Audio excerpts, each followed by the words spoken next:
Let me ask you this: are these prison guards? Will they be deputized at all ever by the sheriff's department or anything? No, they will not. They will be certified similarly as all correctional officers are by the state of Florida, even the ones working in. Will they have a license to carry firearms themselves?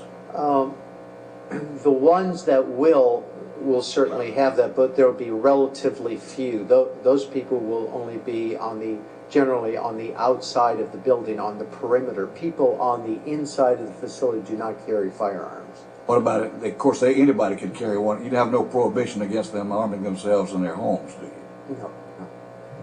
No. If they have a firearm, they get a license to have a firearm. As long as they comply with state law, they're allowed to. As long as they comply with state law.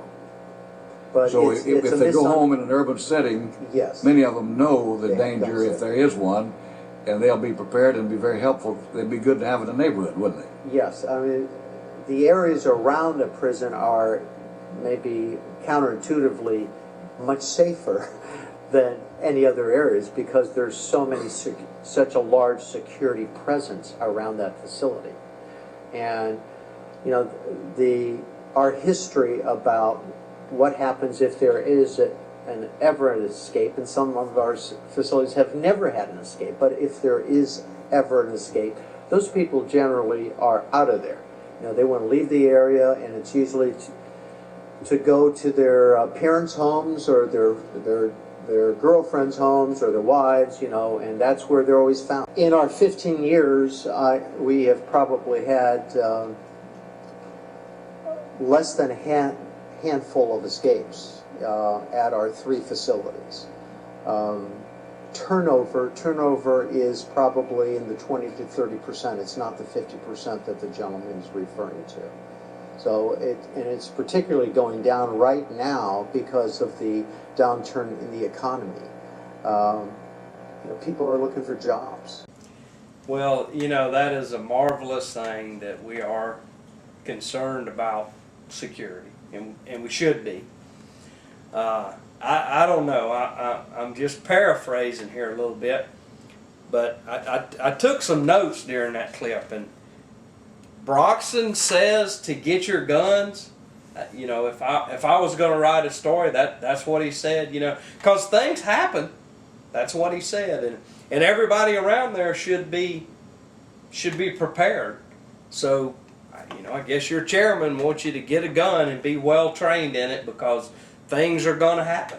Well, and he also asked the company if any of these people are going to be deputized, and the answer was no. Right. Nobody's deputized. Nobody's officially any kind of law enforcement personnel. They're going to be certified. And he also went on to say that there would be no weapons inside the prison, and the only weapons there was on the perimeter, which I would imagine that's fairly close to normal circumstances. I think I'd still kind of like to have one guy in a cage in there somewhere that had a weapon on the inside just in case. But, well, here's the thing. If somebody does escape, then it does fall on the sheriff's department. Sheriff's department's got to go get them because these guys aren't deputized. They can't be running around hunting prisoners down. So actually, as taxpayers, we are subsidizing this private company's Absolutely. I mean, there's no doubt about it. But look, risk area. We're subsidizing the risk. is what it sounds like to me. Exactly. To the tune of $2.4 million plus whatever they get from the state, which is also our money. Sales tax, I assume, money from us. Well, Deborah, that was a lot of stuff that we covered today.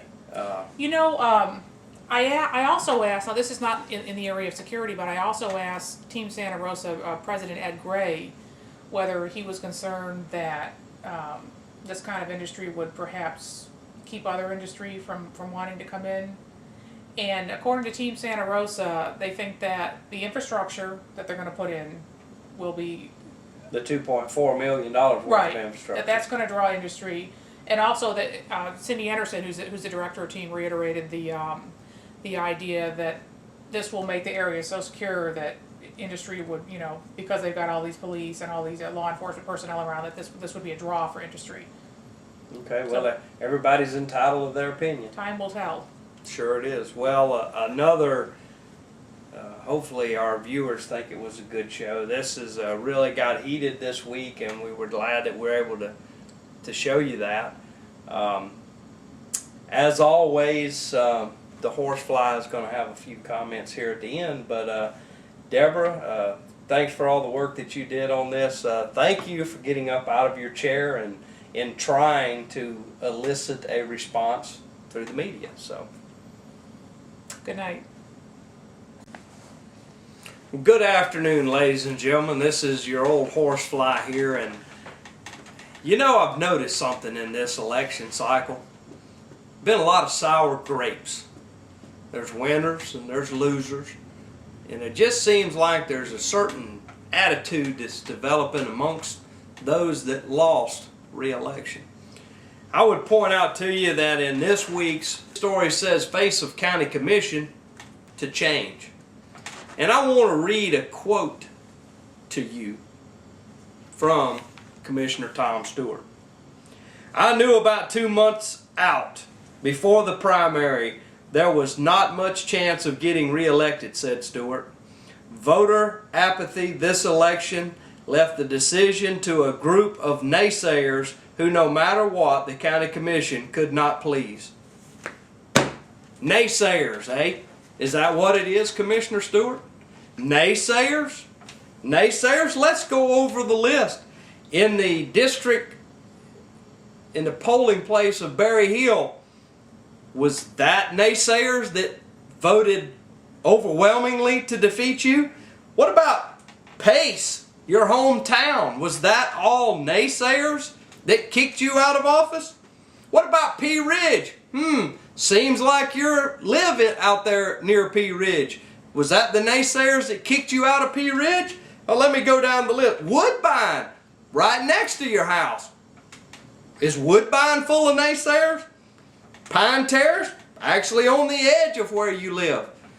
Woods must be full of naysayers. Let me tell you something, Commissioner Stewart. 6,980 citizens exercised their vote against you. Period. End of story. You can make of it what you want. Now let me help you, since you're having problems understanding why the voters ejected you. A, your stance on taxes. B, your stance on taxes. C, your stance on taxes. D, going against the will of the people. E, yelling at citizens that ask a question. And F, your stance on taxes. What I would really like for you to do is say thank you for the 4 years and ride off into the sunset. But no, you had to take one more shot and call the very people that you serve naysayers. Thank you, Commissioner Stewart. You've given me one more reason to live.